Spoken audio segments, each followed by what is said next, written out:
अस्सलाम वालेकुम स्टूडेंट्स। आज हम 9th क्लास का बायोलॉजी का सेकंड चैप्टर पढ़ेंगे। सेकंड चैप्टर है solving a biological problem. Solving a biological problem, इस चैप्टर में हम ये पढ़ेंगे कि हमें रोज़मर्रा लाइफ में डिफरेंट प्रॉब्लम, साइंटिफिक प्रॉब्लम से डील करना पड़ता है। तो उसके साथ जो है वो उसको सॉल्व कैसे किया जाए, उसके साथ डील कैसे किया जाए। साइंटिस्ट जो है इसके लिए प्रॉपर एक तरीके का इस्तेमाल करते हैं कि अगर कोई भी बायोलॉजिकल प्रॉब्लम आ गई है सोसाइटी में या कंट्री में, तो उसके लिए ख़ास तरीक़ेकार होता है जिसके ज़रिए से उस प्रॉब्लम को सॉल्व किया जा सकता है। साइंस क्या है? साइंस सिस्टमाइज्ड नॉलेज है जो कि ड्राइव्ड फ्रॉम ऑब्जर्वेशंस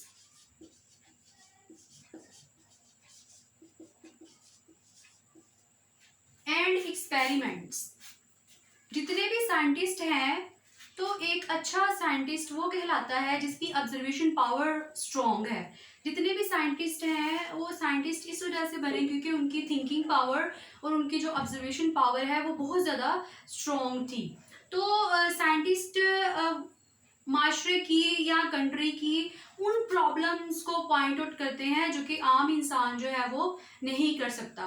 अगर हम ऑब्जर्वेशन की बात करें तो रिसेंटली इशू चल रहा है कोरोना का, कोविड का।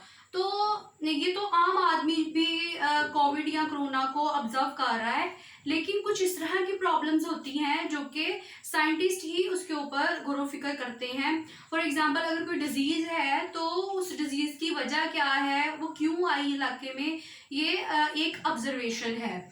तो उसके बाद ऑब्जर्वेशन करने के बाद एक्सपेरिमेंट्स किए जाते हैं। एक्सपेरिमेंट्स के ज़रिए से ये प्रूव किया जाता है कि ये जो वबा है इसका जो मरकज़ है या इसका जो सोर्स है वो फ़लाँ चीज़ है।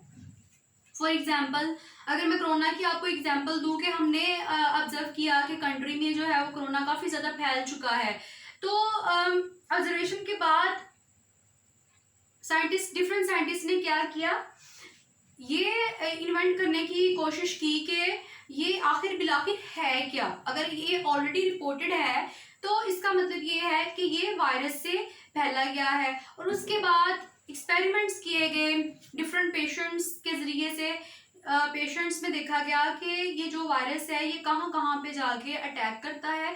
तो एक्सपेरिमेंट्स के ज़रिए से फर्दर इसके बारे में स्टडी की गई। एक्सपेरिमेंट्स क्यों किए जाते हैं? Experiments determine principles about how nature operates.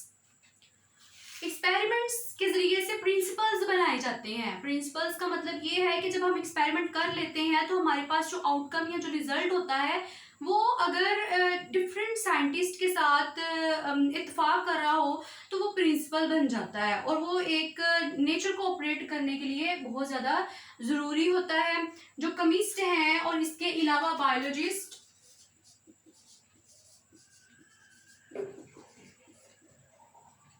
And physicist, ये सब साइंटिफिक मेथड यूज करते हैं टू मेक थ्योरीज।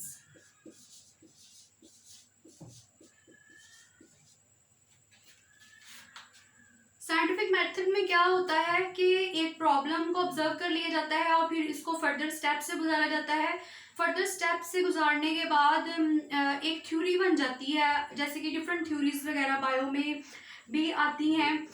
और वो थ्योरी इस तरह की होती हैं कि उनके ऊपर फर्दर जो साइंटिस्ट है वो एक्सपेरिमेंट कर सकते हैं और ये थ्योरीज जब अगर चेंज ना हो तो ये ला बन जाती हैं। इन सारे स्टेप्स को हम डिस्कस करेंगे डिटेल में। तो बायोलॉजिकल मेथड है क्या?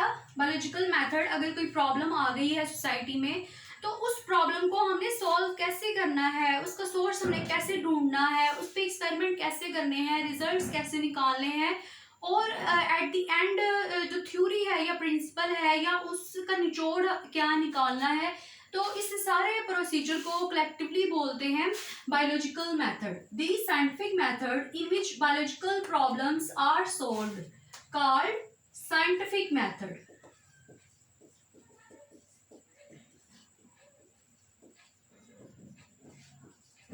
ये ऐसा बायोलॉजिकल मेथड है जिसमें बायोलॉजिकल प्रॉब्लम्स जो हैं वो सॉल्व की जाती हैं। फॉर एग्जांपल अगर हम ये कहें कि कोई केमिकल अगर यूज़ कर रहा है, कोई भी ह्यूमन यूज़ कर रहा है, जैसे कि डिफरेंट केमिकल्स का एक्सपोजर होता रहता है पेंट्स के दौरान, डिफरेंट फैक्ट्रीज वगैरह में, डिफरेंट एरियाज में केमिकल्स का जो एक्सपोजर है वो होता रहता है। तो ये क्या है, ये एक ऑब्जर्वेशन है कि केमिकल्स का जो एक्सपोजर है वो होता रहता है। तो इस केमिकल के नतीजे में जो उसके अंदर ह्यूमन के अंदर चेंजेस आएंगी वो सारी ऑब्जर्वेशन में आती हैं, और उन चेंजेस को सॉल्व करने के लिए जो रेमेडी इस्तेमाल की जाएगी वो सारा जो है वो बायोलॉजिकल मेथड में स्टेप बाय स्टेप आएगा, और जो रेमेडी उसके बाद यूज़ की जाएगी तो ये एक बायोलॉजिकल प्रॉब्लम को सॉल्व करने के लिए होगी। फॉर एग्जांपल हम ये कहते हैं कि हम कोई भी केमिकल इस्तेमाल कर रहे हैं जो कि हमारे लिए सही नहीं है, जैसे कि अगर हम इस तरह की डाइट लेते हैं जो कि पुअर डाइट है, जो कि अनहेल्दी डाइट है और डर्टी डाइट है, तो उसके नतीजे में क्या होता है कि हमारी बॉडी के अंदर काफ़ी ज़्यादा टॉक्सिसिटी जनरेट हो जाती है और फ्री रेडिकल्स जनरेट हो जाते हैं। और ये जो फ्री रेडिकल्स हैं, ये तो ऑब्जर्वेशन है कि फ्री रेडिकल्स जो हैं वो जनरेट हो गए। फिर साइंटिस्ट ने क्या किया, साइंटिस्ट ने एक्सपेरिमेंट किया, और एक्सपेरिमेंट करने के बाद साइंटिस्ट ने ये कहा कि ग्रीन टी या गार्लिक या मोरिंगा या डिफरेंट हर्ब्स जो हैं वो टॉक्सिसिटी को रिमूव कर सकते हैं, जैसे कि हनी एंड लेमन, ये भी बहुत अच्छा है। हल्दी ये बहुत अच्छी होती है, दालचीनी ये बहुत अच्छी होती है। तो ये साइंटिस्ट ने ऑलरेडी चीज़ें जो हैं ये इन्वेंट की गई हैं कि एक प्रॉब्लम है, उसका सल्यूशन क्या हो सकता है, उसको फर्दर स्टेप से गुजारा जाता है। Involve steps to solve biological problem. Biological methods में स्टेप्स होते हैं। बायोलॉजिकल मेथड ऐसे नहीं है कि हमने सोचा कि ये प्रॉब्लम चल रही है और हम कहें चलें अब लैब में एक्सपेरिमेंट करते हैं और इसके रिजल्ट आ जाएंगे और एक चीज़ प्रूव हो जाएगी, ऐसे नहीं होता। पूरा एक प्रोसीजर होता है, स्टेप बाय स्टेप हमने चलना होता है, और उस स्टेप बाय स्टेप के चलने के बाद ही एक थ्योरी बनती है और इसके अलावा एक लॉ बनता है, और लॉ जब बन जाता है तब वो थ्रू आउट लाइफ चेंज नहीं हो सकता। An important part in scientific research for almost 500 years. 500 साल से जो बायोलॉजिकल मेथड है ये बहुत ज़्यादा इम्पोर्टेंट है रिसर्च के लिए। अब सवाल ये पैदा होता है कि रिसर्च क्या है, तो ये जो चीज़ें मैं आपको सारी एक्सप्लेन कर रही हूँ ये रिसर्च में ही आती हैं कि हम कोई भी प्रॉब्लम है उसको हम आइडेंटिफाई कर रहे हैं और फिर बाद में उसके ऊपर रिसर्च कर रहे हैं। फॉर एग्जांपल एक और मैं आपको एग्जांपल एक्सप्लेन कर देती हूँ कि फैसलाबाद के जो हॉस्पिटल हैं हमने ये रिसर्च करनी है कि उसमें जो डायबिटिक पेशेंट्स हैं वो कितने हैं और किस नौइयत के हैं और कितनी एज में डायबिटीज़ ज़्यादा हो रही है, कितनी एज में कम हो रही है।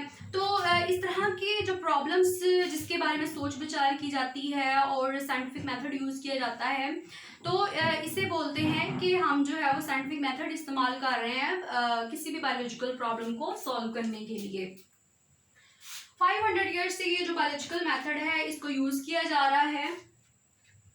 Contributed the advancement in medicine, ecology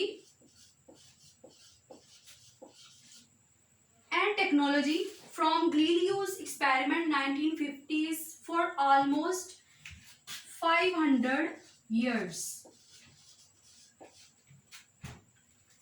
ग्लीलियोस ने जो एक्सपेरिमेंट किए थे 1950s में, उसके ज़रिए से काफ़ी ज़्यादा एडवांसमेंट आई थी और तब से लेके अब तक जो बायोलॉजिकल प्रॉब्लम्स हैं उनको सॉल्व किया जा रहा है। उनके ज़रिए से डिफरेंट एडवांसमेंट हो रही हैं।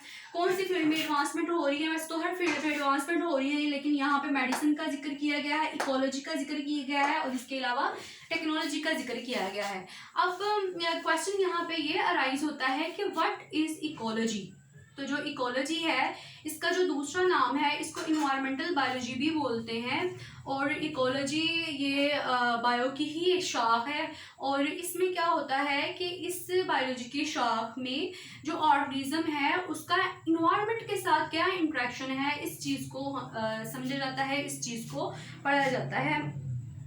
फॉर एग्जाम्पल कुछ ऑर्गेनिज्म इस तरह के होते हैं कि जो कि आपस में इस तरह का ताल्लुक बनाते हैं कि जिसमें दोनों एक दूसरे को फ़ायदा दे रहे होते हैं। कुछ ऑर्गेनिज्म इस तरह के होते हैं कि एक ऑर्गेनिज्म जो है वो फ़ायदा दे रहा होता है, जबकि जो दूसरा ऑर्गेनिज्म है वो उसको नुकसान पहुंचा रहा होता है। कुछ ऑर्गेनिज्म इस तरह के होते हैं कि एक को फ़ायदा पहुंच रहा होता है, दूसरे को ना फ़ायदा पहुंच रहा होता है और ना नुकसान पहुंच रहा होता है। फॉर एग्जांपल अगर हम अपनी एग्जांपल लें तो जो लाइसिस होती हैं, तो लाइसिस ये ब्लड को सक करती हैं, हेयर्स में होती हैं और ब्लड को सक करने की वजह से